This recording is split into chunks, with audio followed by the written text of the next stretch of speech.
All right, here we go.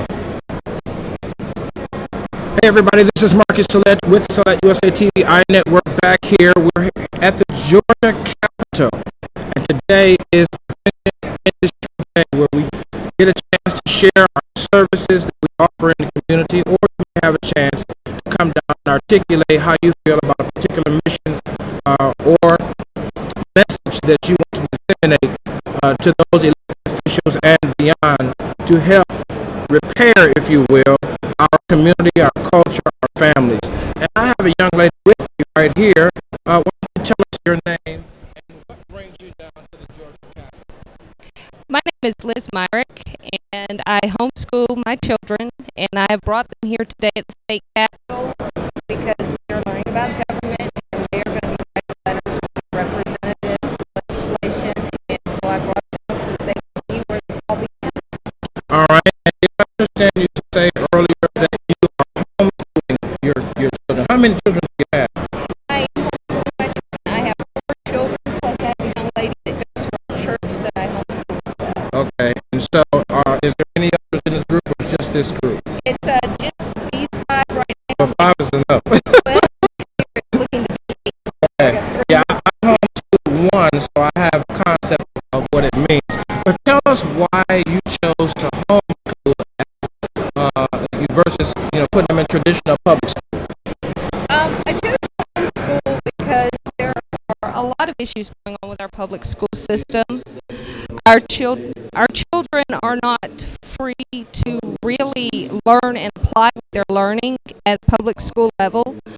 In homeschooling, I can take them out and they get a hands-on idea of what's going on in the world and how to apply it to their lives when they get out of school, as well as all the bullying that goes on in school. My son has been bullied every time he's been in a public school system. He shouldn't have to be afraid to go to the bathroom because he's going to be jumped when he goes into the bathroom. We're all different, and we have to learn to get along with one another, but we have to protect our children, and they're not protected in the school system at all. And so, you're going to be able to hear me. Don't tell me when they're going on the mic. Let's talk a little bit about bullying. We seem to live in a culture that seems to love violence, loves feeling superior. Where do you think this comes from? I mean, I know biblically we can say from the heart, and from the garden and so forth and so on, but generally as a cultural issue, where does this violence come from in your life? In my mind, in our culture, we are a very desensitized nation. Every video game, every TV show that is directed to our children is about violence. It's about killing and hurting people and showing that you're the one in power as long as you can take the next lower person below you out. Everywhere you look, used to be you could watch Saturday cartoons and it was cartoons. Now it's about killing. It's about vampires, blood, that's what sells. That's what sells. And I'm hoping I'm going to borrow your mic and we'll just go back and forth because I don't know if viewers will be able to hear over this. But, so I agree that we have been desensitized. And back in the old days, I remember my parents giving me 1 hour to watch TV. So you had to pick between bonanza and gun smoke. If you did watch violence, it was controlled violence. You know what I'm saying? But in today's culture, as you were saying, even with this Hunger Games, my parents are from Ohio. We're from Ohio. I live here now, but he said what the fuss was about this movie, The Hunger Games. You would have called me and told you it's all about violence.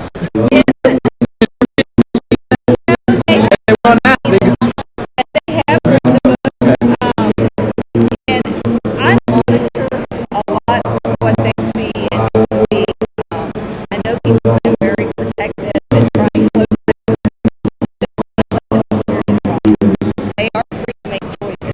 I try to teach them to think wisely and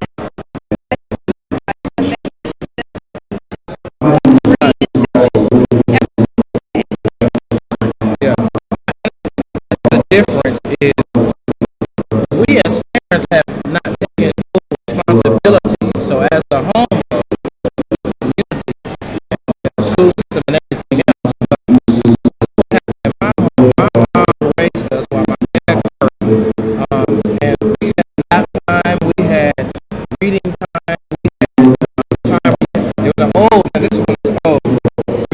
sit and fold your legs and be quiet. It's called quiet time. You have quiet time. There's no such thing as quiet time in my house. Say that again.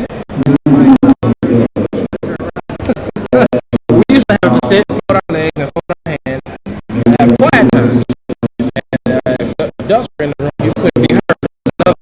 So, Right. but that was Children not heard. that was the result of being monitored in that day. So we need more of that. So tell us, let's talk about bullies today. Let's make sure you talk loud in the mic. Here on the house mic here. Let's talk. What would you want to tell the bullies who have parents who look forward, as the proverb says, they're seeking blood, so to speak. The day cannot be closed without trying to agitate and aggravate somebody. Let's talk to the bullies. If you had a message for bullies today, what would you say?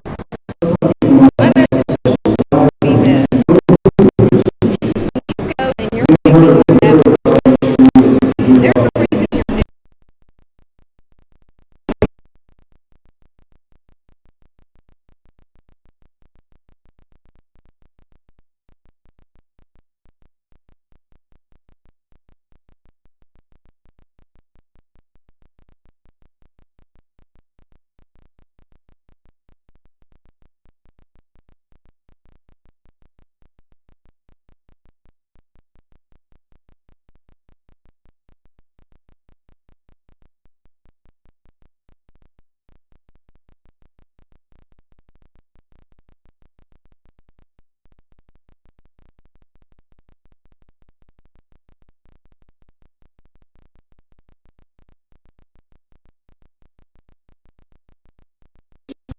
It only makes you a person that wants to destroy somebody else.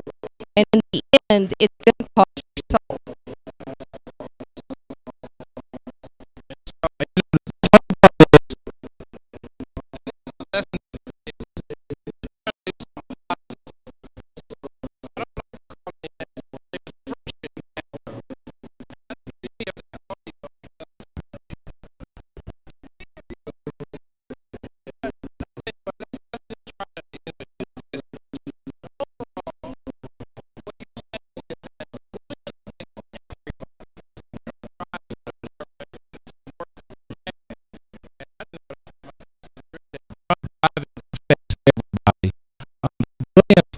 Everybody, and to be frank with you, to be frank with you, parents need to put a check on their kids.